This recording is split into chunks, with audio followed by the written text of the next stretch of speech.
Alright, welcome back everybody. This is the second of our first introductory Illustrator videos. What I'm going to show you now is how you can customize your gradients. I hinted at it a little bit on this shape in our first video. What I'm going to do now is select all of my shapes and I'm going to press the letter D. That's going to default them back to a white fill and a black stroke weight. Now what I want to do is assign for the fill color one of the pre-existing gradients that already is in our swatches window.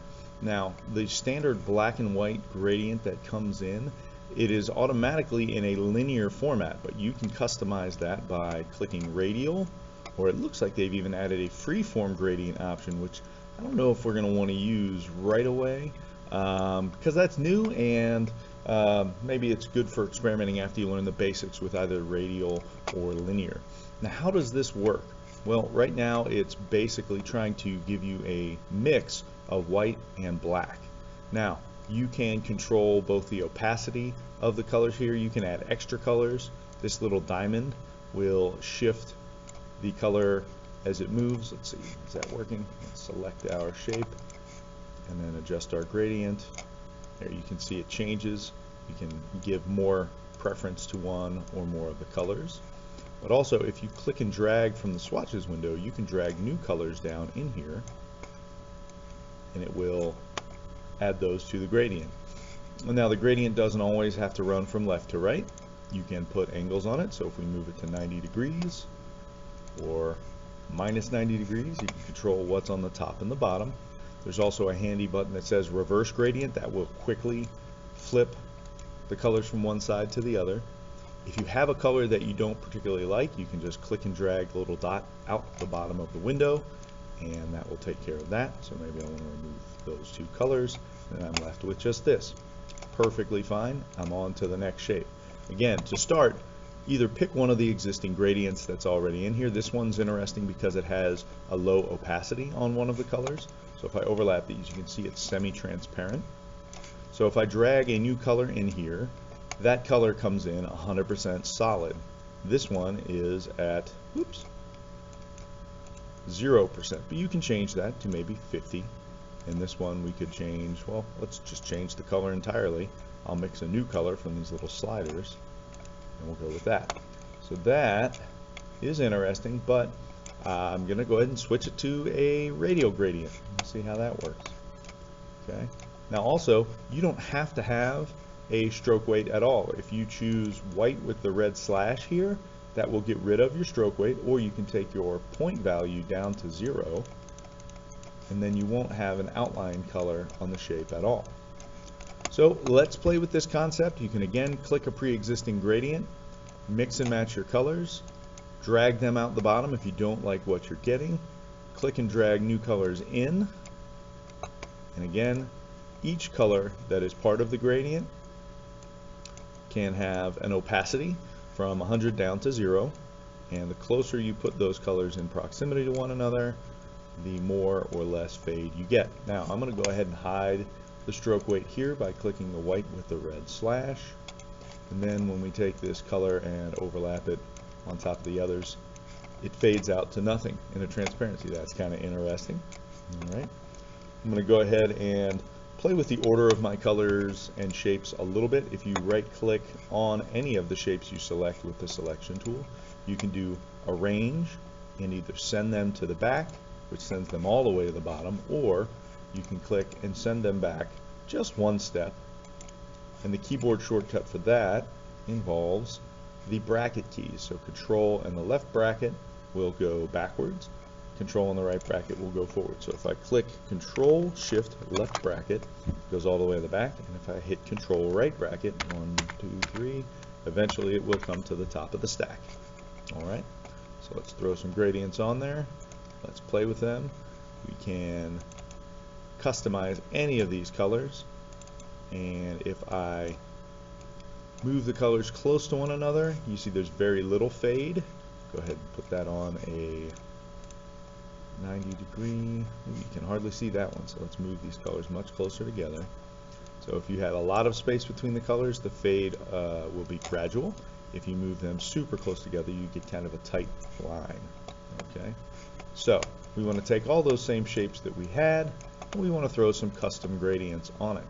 So let's go ahead and keep playing with this concept. If I click once on the color, it assigns a solid color, so you have to be careful. You want to establish a gradient, but then go ahead and click and drag without letting go of the mouse button the color that you want.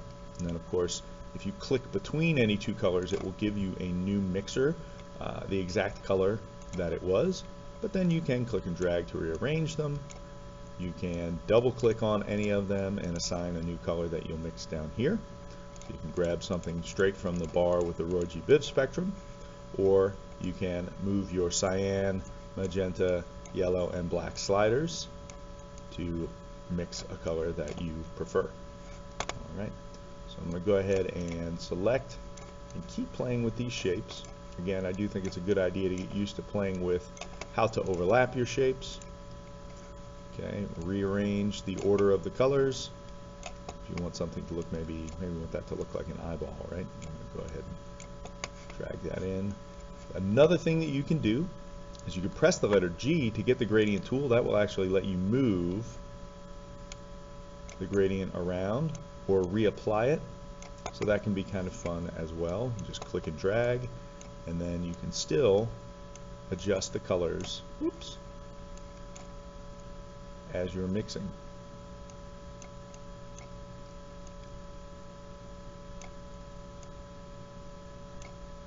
That can be kind of fun.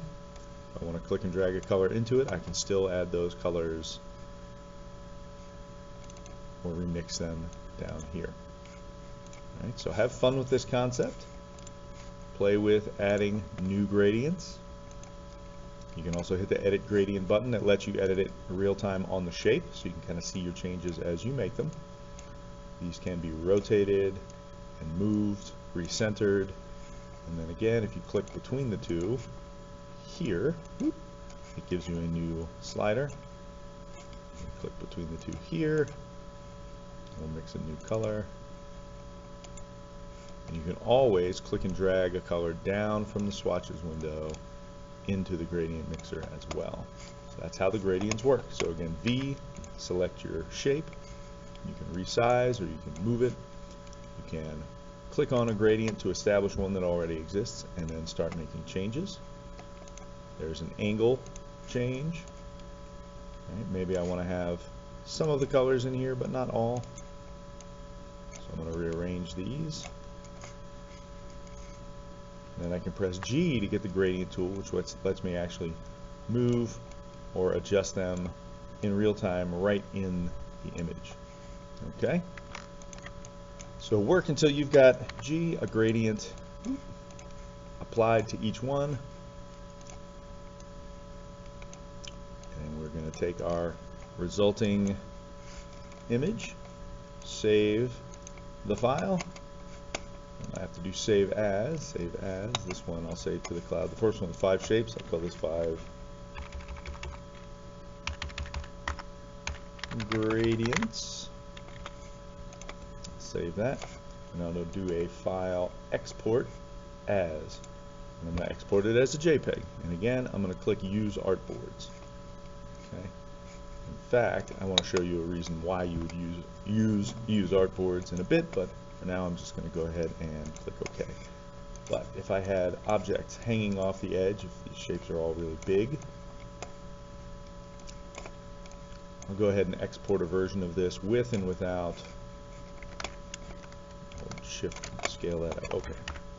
So if I have shapes that are hanging off the edge,